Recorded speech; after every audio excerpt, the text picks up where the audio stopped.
Which one of the following is not A keyword in Python language. तो अब आपको बताना इन चारों में से कौन सा कीवर्ड नहीं है। तो जैसा कि आपको पता है, ये जो ऑप्शन पास है ये एक कीवर्ड होता है।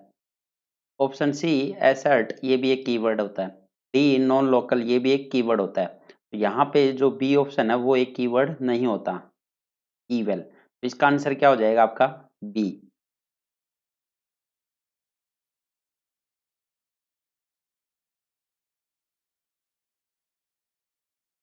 What will be the output of the following Python code. अब यहाँ पे x इक्वल टू 4 दिया है और x equal to x greater greater, तो ये वाला वही ऑपरेटर है, राइट शिफ्ट ऑपरेटर, जो हमने लास्ट वाली सीरीज में इसको कवर किया था, राइट शिफ्ट ऑपरेटर। तो ये कौन सा ऑपरेटर होता है आपका? जैसा कि आपको पता है बिट वाइज ऑपरेटर होता है ये। तो ये बिट वाइज का मतलब है यहाँ पे जो x इक्वल टू 4 दिया है ये आपको डेसिमल में दिया है, तो इसको आपको बाइनरी में कन्वर्ट करना होगा। अगर हम इसको 4 बिट बाइनरी में कन्वर्ट करें तो इस तरह से कुछ वैल्यू आ जाएगी 0100। अब इसको राइट शिफ्ट ऑपरेटर का मतलब है यहाँ पे इसको राइट शिफ्ट करना है, बट कितना राइट शिफ्ट करना है? By 2 bit. तो बिट बाय बिट ये ऑपरेशन अप्लाई करेगा यहाँ पे। तो बिट बाय बिट का मतलब है यहाँ पे इसको राइट शिफ्ट करना है बाय 2 बिट। तो अब यहाँ पे जो 1 है ये 1 कहाँ शिफ्ट हो जाएगा? By 2 in right direction. तो अब यहाँ पे 0, ये 1 कहाँ चला गया आपका? यहाँ 0 0 और यहाँ 1 आ जाएगा। अब ये वाली वैल्यू आ गई आफ्टर अप्लाइंग दिस ऑपरेशन। अब प्रिंट x, अब x की वैल्यू को प्रिंट करना है, बट प्रिंट करने से पहले वापस से इस वैल्यू को हमें किस में कन्वर्ट करना होता है? डेसिमल में। तो अब ये बाइनरी वैल्यू जो है ये डेसिमल में भी 1 ही है। इसका आंसर क्या आ जाएगा आपका? 1 आ जाएगा यहाँ पे। बाई चांस यहाँ पे 1 ही मिल गया, अदरवाइज हो सकता है आपको बाइनरी वैल्यू 0010 ऐसा कुछ मिल जाए तो इसको डेसिमल में कन्वर्ट करना पड़े। तो कहने का मतलब ये है कि बिट वाइज ऑपरेटर जब भी अप्लाई करते हैं हम बाइनरी वैल्यूज पे अप्लाई करेंगे। मतलब कि डेसिमल गिवन होगी, बाइनरी में कन्वर्ट किया, बाइनरी में आपका आउटपुट आएगा, बट उसको फाइनली कन्वर्ट किस में करना होता है? डेसिमल में। तो इसका आंसर क्या हो गया आपका? C.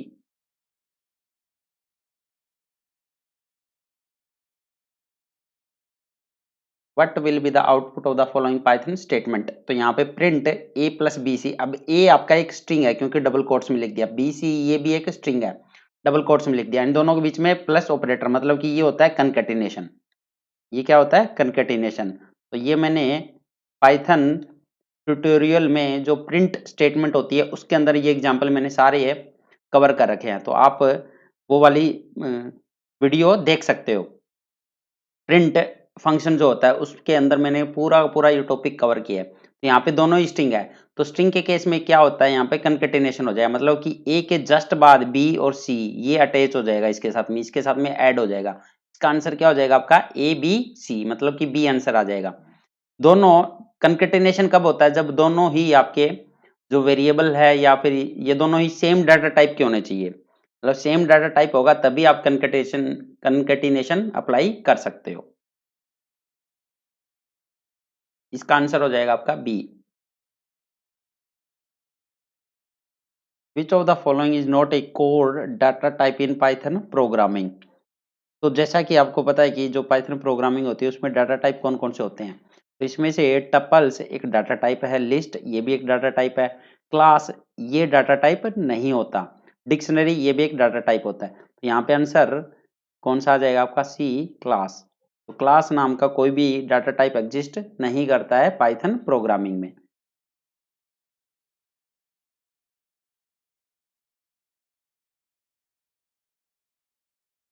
What is the maximum possible length of N identifier in Python. तो मैक्सिमम पॉसिबल लेंथ बतानी है आइडेंटिफायर की आपको पाइथन में। तो यहाँ पे पाइथन में आइडेंटिफायर की कोई भी मैक्सिमम लेंथ ऐसा एज सच डिफाइन नहीं की हुई है। तो इसका जो आंसर ए में कह रहा है कि 79 कैरेक्टर्स, ये भी नहीं, क्योंकि डिफाइन ही नहीं है। तो आप कैसे कह सकते हो कि 79 कैरेक्टर्स होंगे, या 31 कैरेक्टर्स की वो पॉसिबल लेंथ हो सकती है मैक्सिमम, या 63 कैरेक्टर्स की हो सकती है। तो क्योंकि कुछ डिफाइन ही नहीं है तो ये तीनों ही ऑप्शन यहाँ पे गलत हो जाते हैं। तो आपका जो यहाँ पे आंसर आएगा वो आएगा D, none of the mention. आप ये कह सकते हो कि जो आइडेंटिफायर है उनका जो नेम है वो it can be of any length.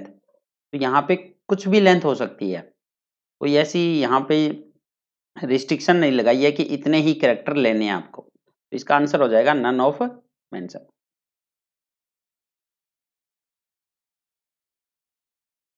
Which of the following is an invalid identifier.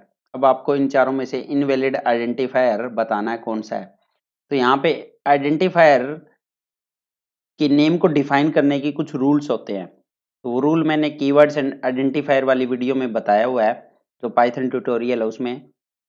तो उसमें क्या होता है कि आप अगर चेक करो तो जो पहला ऑप्शन है इसमें एक अपर केस से स्टार्ट हो रहा है और उसके बाद में इसमें अंडरस्कोर आ रहा है, ये भी अंडरस्कोर, कोई भी ऐसा स्पेशल कैरेक्टर नहीं आ रहा। तो ये तो एक वैलिड आइडेंटिफायर हुआ।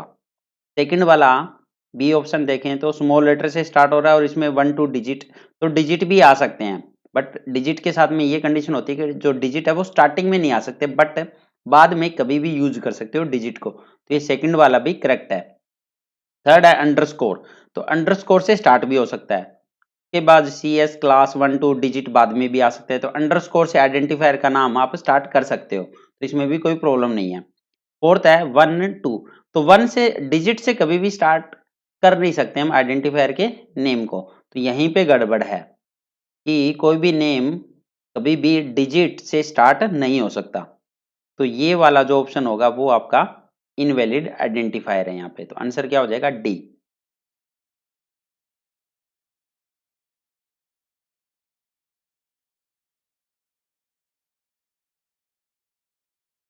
13 individual unit in Python program is known as. तो अब बताना है कि जो स्मॉलेस्ट यूनिट होता है, ठीक है, पाइथन प्रोग्राम में जो स्मॉलेस्ट यूनिट है उसको क्या कहते हैं? तो स्मॉलेस्ट यूनिट ऑफ पाइथन क्या कहलाता है? आपका टोकन कहलाता है। ये सिंपल सी टोकन की आपकी डेफिनेशन है। टोकन का मतलब यहाँ पे क्या है, जैसे मैंने एक स्टेटमेंट लिखी a इक्वल टू 10 प्रिंट ए। तो अब अगर यहाँ पे हम बात करें कि टोकन क्या क्या हो सकते हैं, तो टोकन की अगर बात की जाए तो ए जो वेरिएबल का नेम है ये भी एक टोकन है, इक्वल टू एक ऑपरेटर है ये भी एक टोकन है, 10 एक कांस्टेंट वैल्यू है ये भी एक टोकन है। नेक्स्ट वाली लाइन में आए तो प्रिंट, प्रिंट ये भी एक टोकन है, और इसके अंदर ब्रैकेट है ये भी एक टोकन है, और अंदर ए लिखा है ये वेरिएबल फिर से एक टोकन है, और क्लोज ब्रैकेट लगाइए ये भी एक टोकन है। तो smallest unit in Python program is known as token. ये टोकन कहलाते हैं आपकी स्मॉलेस्ट यूनिट। तो इसका आंसर हो जाएगा आपका सी।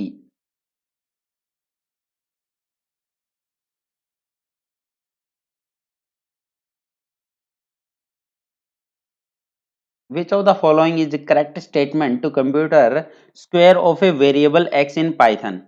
तो अब आपको x का स्क्वायर करना है, तो इसके लिए करेक्ट स्टेटमेंट बतानी है कि पाइथन में कैसे लिखेंगे इसको।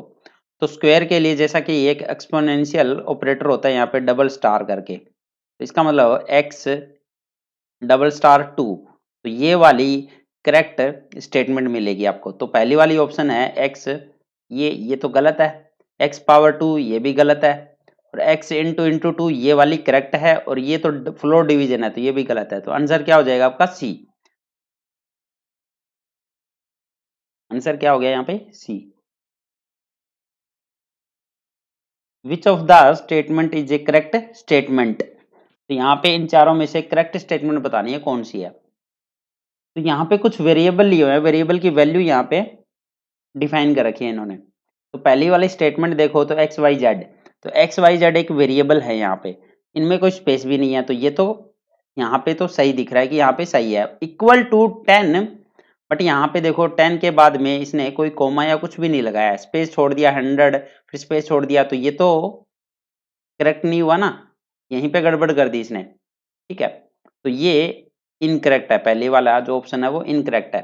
सेकंड देखो एक्स वाई जेड, तो इसमें देखो अब क्या किया इसने, एक्स के बाद स्पेस छोड़ दिया, फिर स्पेस छोड़ के, तो वेरिएबल के नाम में स्पेस तो छोड़ते ही नहीं है ना, ठीक है। या तो इनको एक साथ लिखते हैं, या इनको अंडरस्कोर भी लगा सकते हैं, स्पेशल सिंबल नहीं लगा सकते, या डिजिट यूज, तो यहीं पे इसने गड़बड़ कर दी सेकंड वाले में।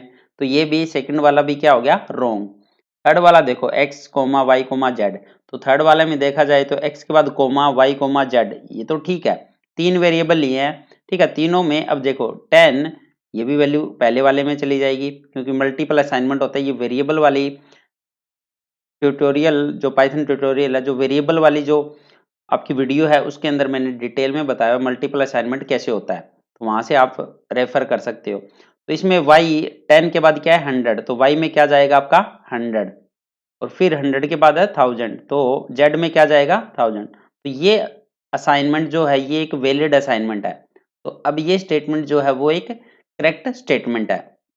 डी वाली देखोगे तो फिर से इसने गड़बड़ कर दी स्पेस छोड़ के कि x space y space z, तो यहीं पे गड़बड़ कर दी इसने फिर से, तो ये भी क्या होगी इनकरेक्ट। तो यहाँ पे जो आंसर आएगा वो क्या आ जाएगा आपका सी।